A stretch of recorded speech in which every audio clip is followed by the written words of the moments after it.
विवेचना में आज क्यों कहा जाता था महाराजा रणजीत सिंह को शेरे पंजाब।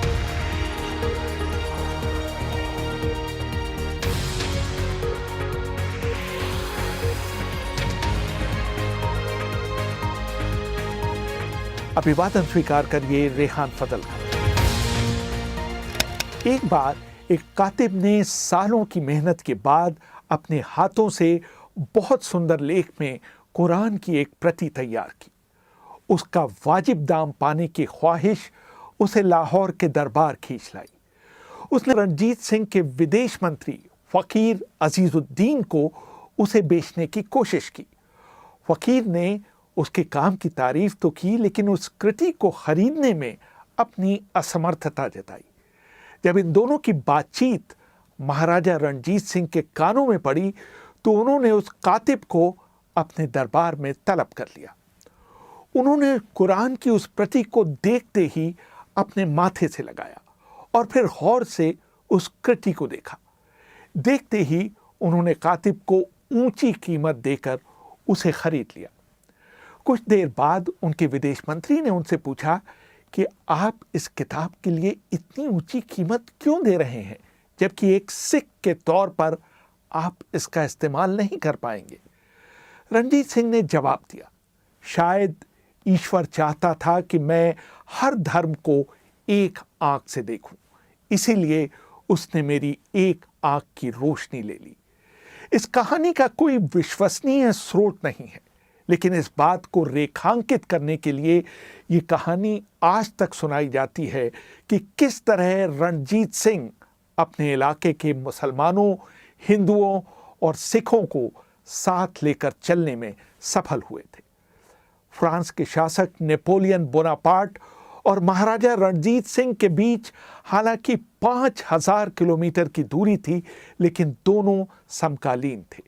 सर लेपल ग्रिफिन ने अपनी किताब रणजीत सिंह में लिखा था, दोनों ही नाटे कद के थे, दोनों ने बड़ी सैनिक जीत दर्ज की थी, लेकिन दोनों ही अपनी ताकत दूसरों को स्थानांतरित करने में असफल रहे। 1780 में पैदा हुए रणजीत सिंह देखने में अच्छे नहीं थे। चेचक के कारण बचपन में ही उनकी बाईं आंख चली गई थी और उनके चेहरे पर गहरे निशान रह गए थे। अलेक्जेंडर बर्न्स अपनी किताब a voyage up the Indus to Lahore and a journey to Kabul में लिखते हैं, रणजीत सिंह का कद 5 फीट 3 इंच से अधिक नहीं था। उनके कंधे चौड़े थे, सिर बड़ा था और उनके कंधों में धंसा हुआ प्रतीत होता था। उनकी लंबी लहलहाती हुई सफ़ेद दाढ़ी उनकी वास्तविक उम्र से ज़्यादा होने का आभास देती थी। वो साधारण कपड़े पहनते थे और कभी भी गद्दी या सिंहासन पर नहीं बैठते थे। जब 7 जुलाई 1799 को रणजीत सिंह की सेना ने चेत सिंह की सेना को हराकर लाहौर के किले के मुख्य द्वार में प्रवेश किया तो उन्हें तोपों की शाही सलामी दी गई। लाहौर में घुसते ही उनका पहला काम था औरंगजेब द्वारा बनाई गई बादशाही मस्जिद में अपनी हाजिरी देना। उसके बाद वो शहर की लोकप्रिय मस्जिद वजीर खां भी गए थे। मशहूर सिख अध्येता पटवंत सिंह अपनी किताब द सिक्स में लिखते हैं, ये जानते हुए कि उनकी अधिकतर प्रजा मुसलमान है, रणजीत सिंह ने ऐसा कुछ नहीं किया जिससे वो लोग अपने आप को अलग थलग महसूस करें। उन्होंने लाहौर की प्रमुख मस्जिदों को सरकारी सहायता देना जारी रखा और इस बात को भी साफ कर दिया कि मुसलमानों पर इस्लामी कानून लागू होने पर उन्हें कोई एतराज़ नहीं है। उन्होंने कई हिंदू और मुस्लिम अफसरों को अपनी सेना में नियुक्त किया। उनके राज में निकाले गए सिक्कों पर रणजीत सिंह का नाम नहीं था, बल्कि उन्हें नानक शाही सिक्के कहा जाता था, जिन पर फारसी में एक वाक्य लिखा रहता था जिसका अर्थ होता था, अपने साम्राज्य, अपनी विजय और अपनी प्रसिद्धि के लिए मैं गुरु नानक और गुरु गोबिंद सिंह का ऋणी हूँ। महाराजा रणजीत सिंह की कोई औपचारिक शिक्षा नहीं हुई थी। वो न तो लिख सकते थे और न ही पढ़ सकते थे, लेकिन पढ़े लिखे और काबिल लोगों के लिए उनके मन में बहुत सम्मान था।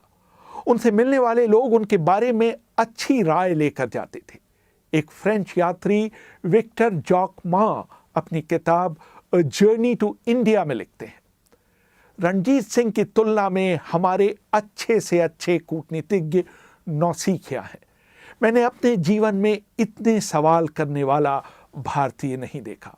उन्होंने मुझसे भारत, ब्रिटेन, यूरोप और नेपोलियन के बारे में करीब 1,00,000 सवाल पूछ डाले।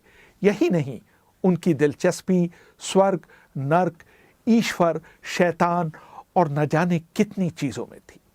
सैयद मोहम्मद लतीफ़ अपनी किताब Maharaja Ranjit Singh Punjab's man of destiny में लिखते हैं, उनके सहयोगी उन्हें सारे कागजात फारसी, पंजाबी या हिंदी में पढ़कर सुनाते थे। अपने लोगों से वो पंजाबी में बात किया करते थे, लेकिन यूरोपीय लोगों से हमेशा हिंदुस्तानी में बात करना पसंद करते थे।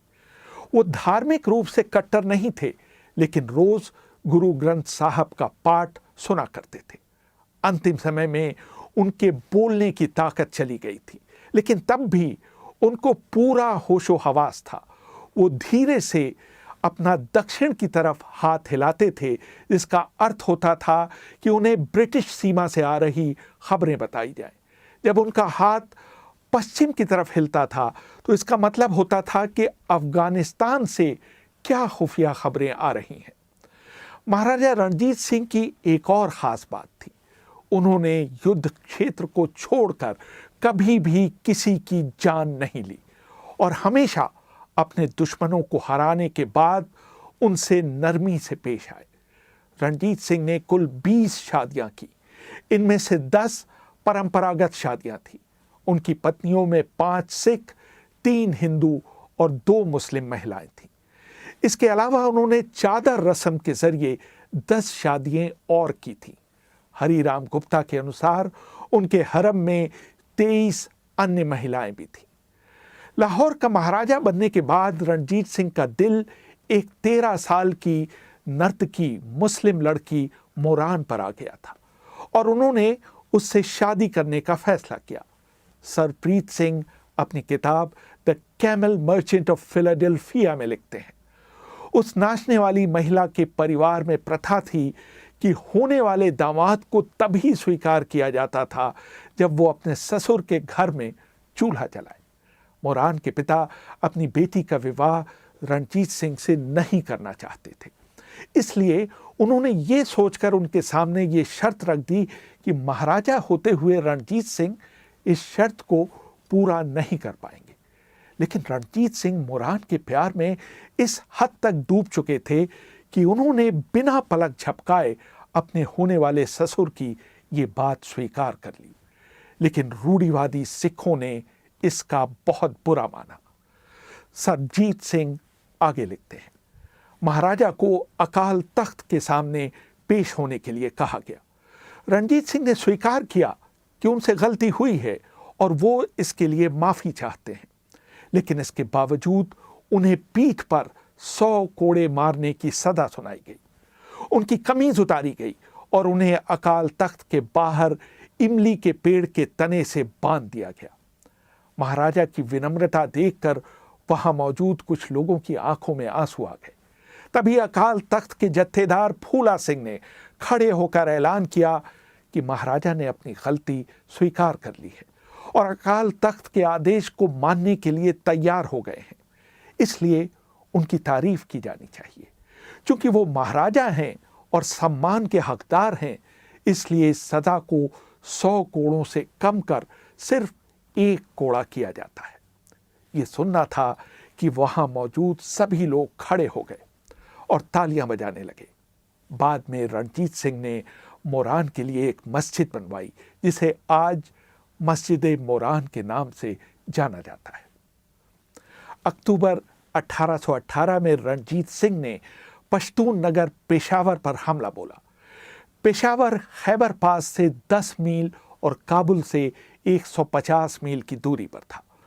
19 नवंबर 1819 को महाराजा और उनकी सेना पेशावर में दाखिल हुई। अगले दिन महाराजा रणजीत सिंह हाथी पर बैठकर पेशावर की सड़कों पर घूमे। खुशवंत सिंह ने अपनी किताब रणजीत सिंह महाराजा ऑफ द पंजाब में लिखा, 700 सालों में ये पहला मौका था जब इस शहर ने किसी भारतीय विजेता को उसकी सड़कों पर चलते हुए देखा। 4 दिन पेशावर में रहने के बाद रणजीत सिंह जहादात खां को वहां का गवर्नर बनाकर लाहौर वापस लौट आए। लेकिन कुछ दिनों के अंदर ही फतेह खां के एक भाई दोस्त मोहम्मद खां ने जहादात खां को उनके पद से हटा दिया। उन्होंने महाराजा रणजीत सिंह को 1 लाख रुपए वार्षिक नजराना देने का प्रस्ताव रखा, जिसे रणजीत सिंह ने स्वीकार कर लिया। 1815 में नेपोलियन की हार के साथ भारत से अंग्रेजों को हटाने का फ्रेंच सपना तो टूट गया, लेकिन इसकी वजह से कुछ फ्रेंच और इटालियन सैनिकों ने यूरोप से बाहर आकर नौकरी करने का मन बनाया। 1822 में 2 फ्रेंच कमांडर जां फ्रांसुआ अलां और जां बैप्टिस्ट वेंतुआ महाराज रणजीत सिंह की सेना में शामिल हो गए। कुछ सप्ताह के भीतर 50 से अधिक गोरे और यूरोपीय सैनिक महाराजा की सेना में शामिल हो गए। वर्ष 1829 में रणजीत सिंह ने एक हंगेरियन होम्योपैथ डॉक्टर मार्टिन होनिगबर्गर को अपना निजी डॉक्टर बना लिया। राजमोहन गांधी अपनी किताब Punjab a history from Aurangzeb to Mountbatten में लिखते हैं, रणजीत सिंह ने इन यूरोपीय लोगों के अपनी सेना में काम करने के लिए कुछ शर्तें लगाई। उनसे कहा गया कि वो न तो सिगरेट पिएंगे और न ही दाढ़ी कटाएंगे। उनके गोमांस खाने पर भी प्रतिबंध लगा दिया गया। उनसे कहा गया कि वो स्थानीय महिलाओं से ही शादी करें और पंजाब छोड़ने से पहले महाराजा की अनुमति लें। 17 अप्रैल 1835 को महाराजा को पक्षाघात हुआ, जिससे उनके जिस्म के दाहिने हिस्से ने काम करना बंद कर दिया। वो कभी भी अच्छे मरीज नहीं साबित हुए। उनका इलाज करने वाले अंग्रेज डॉक्टर मैकग्रेगर ने कहा, महाराज किसी कीमत पर कड़वी दवाएं नहीं खाना चाहते थे। तेज बुखार में भी वो रोज सुबह पालकी में बैठकर नदी किनारे चले जाते थे और फिर लौटकर दरबार में लोगों की शिकायतें सुनते थे। 1837 में उन्हें दूसरा पक्षाघात हुआ और फिर उनकी तबीयत बिगड़ती चली गई। 27 जून 1839 को महाराजा रणजीत सिंह ने अंतिम सांस ली।